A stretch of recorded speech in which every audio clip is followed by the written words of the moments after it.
Welcome viewers. நம்ம இன்றைக்கி பார்க்க போகிறது வந்து காலிஃப்ளவர் சாம்பார் தான். அதுக்கு 1/2 ஸ்பூன் கடுகு, 1 ஸ்பூன் சீரகம், 1 ஸ்பூன் வெந்தயம், 1 ஸ்பூன் மணத்தக்காளி வத்தல் போட்டுட்டு 1/2 ஸ்பூன் எண்ணெய் ஊற்றி கடுகை பொரிய வச்சாச்சு. இப்போ மீடியம் சைஸ் தக்காளி 3 எடுத்துகிட்டு துண்டு துண்டாக கட் பண்ணிவிட்டு அதையும் நல்லா வதக்கிட்டேன். கருவேப்பிலை ஆட் பண்ணியிருக்கேன். அதே மாதிரி கொத்தமல்லியும் நான் ஆட் பண்ணியிருக்கேன். ஆட் பண்ணி முடிச்சதுக்கப்புறம் ஒரு கப் அளவுக்கு துவரம்பருப்பு எடுத்து 3-4 டைம்ஸ் வாஷ் பண்ணிவிட்டு அதையும் ஆட் பண்ணி தேவையான அளவுக்கு தண்ணி வச்சுட்டு கொஞ்சோண்டு ஜவ்வரிசி ஆட் பண்ணியிருக்கேன். ஹை ஃப்ளேமில் 4 விசில் வச்சு எடுத்திங்கன்னா இப்படி தான் இருக்கும்.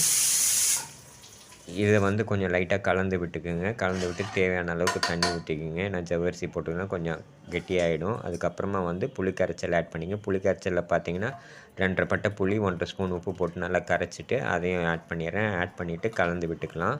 கலந்து விட்டதுக்கப்புறமா வந்து நீங்கள் வந்து இதை ஓப்பன் லிட்லேயும் கூட ஒரு 7லேருந்து 10 நிமிஷம் கொதிக்க வைக்கலாம். அப்படி இல்லைன்னா க்ளோஸ் பண்ணியும் இது பண்ணலாம். இதில் வந்து காலிஃப்ளவர் வந்து ஆல்ரெடி நம்ம 7 நிமிஷம் வேக வச்சதை வந்து இதில்